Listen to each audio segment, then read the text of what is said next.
सूरदास जी के एक पद में ऐसा वर्णन था कि कलयुग में पहले भक्ति चरम पर होगी, फिर धीरे धीरे नीचे जाएगी, और एक समय आने पर एक ऐसा झटका लगेगा पृथ्वी को कि वह पुनः भक्ति की ओर ऊपर बढ़ेगी। अभी वही झटका लगा था, ये कोरोना काल जो आया ना, ये वही झटका था। अभी अचानक से, आप पता नहीं देख रहे हैं कि नहीं, पर हमको तो अनुभव होता है, अचानक से सब जगह भक्ति बढ़ रही है, सब जगह भक्ति व्यापक हो रही है, सब जगह लोगों में जागरूकता आ रही है, मंदिर जाने की इच्छा प्रकट हो रही है, अपने आचरण सुधारने की इच्छा हो रही है, कथाओं में आने का मन हो रहा है।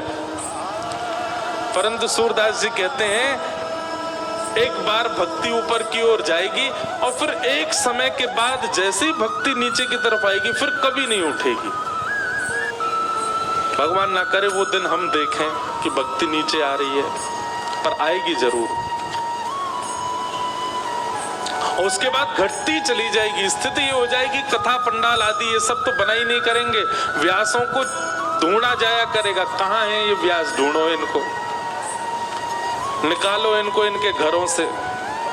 ये हम भविष्य की बात बता रहे हैं, भविष्य में होगा ऐसा, क्योंकि ये कलयुग है।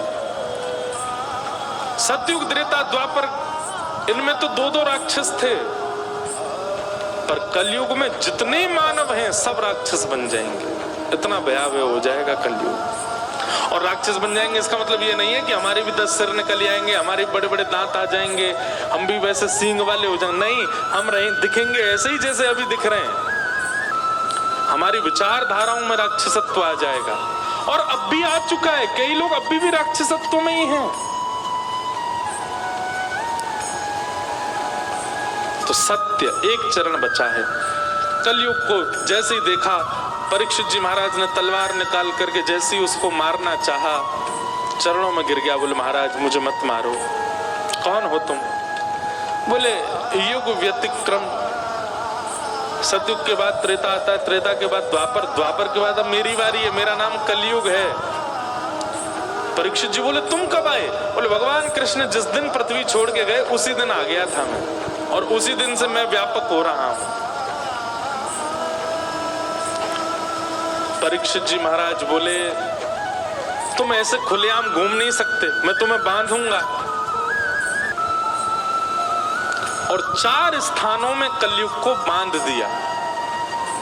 कलयुग ने याचना ज्यादा की तो 5वां एक स्थान और दिया। ये 5 जगह ही हैं जहां कलयुग निवास करता है।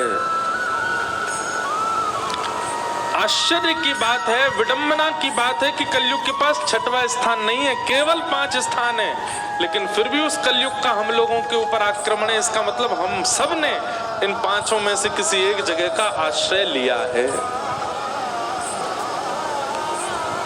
द्यूतम पानम स्त्रियः सूना यत्र धर्मश्चतुर्विध।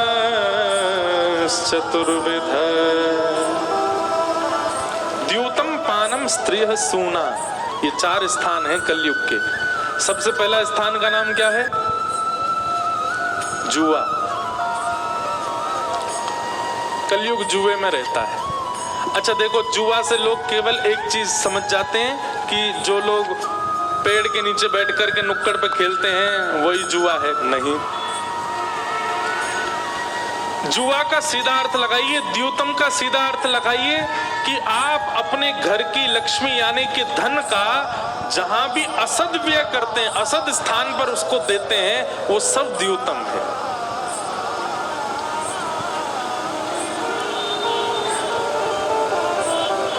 आप घर के रुपया पैसा से जाकर के किसी का मांस खरीद के लाते हो तो वह भी जुए के समान ही आपको पाप लगेगा। क्यों?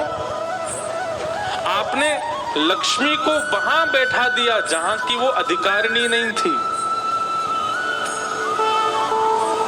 धार्मिक व्यक्ति के लिए बातें की जा रही हैं, जिसको धर्म से कोई मतलब नहीं वो तो पैसा कहीं भी लौटाएगा। लेकिन धार्मिक व्यक्ति के लिए पैसा, हम आप सब लोग हिंदू लोग हैं, हमारे पैरों के नीचे भी अगर रुपया आ जाता है, एक सिक्का आ जाता है, हम उठा करके तुरंत सिर से लगाते हैं, माथे से लगाते हैं। अरे हम केवल भारतीय नोट के नहीं, हम विदेश जाते हैं, वहां के डॉलर भी कभी पांव के नीचे आ जाते हैं, हम उसको भी सिर से लगाते हैं। क्यों? लक्ष्मी है।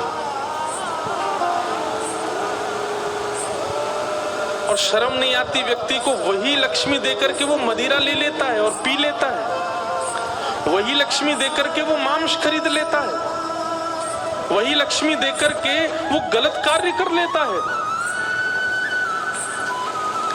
इसलिए द्यूतम का मतलब जुआ, यानी कि दांव पर लक्ष्मी को लगाना तो है ही, असद स्थानों पर लक्ष्मी का व्यय करना भी जुए के समान पाप है।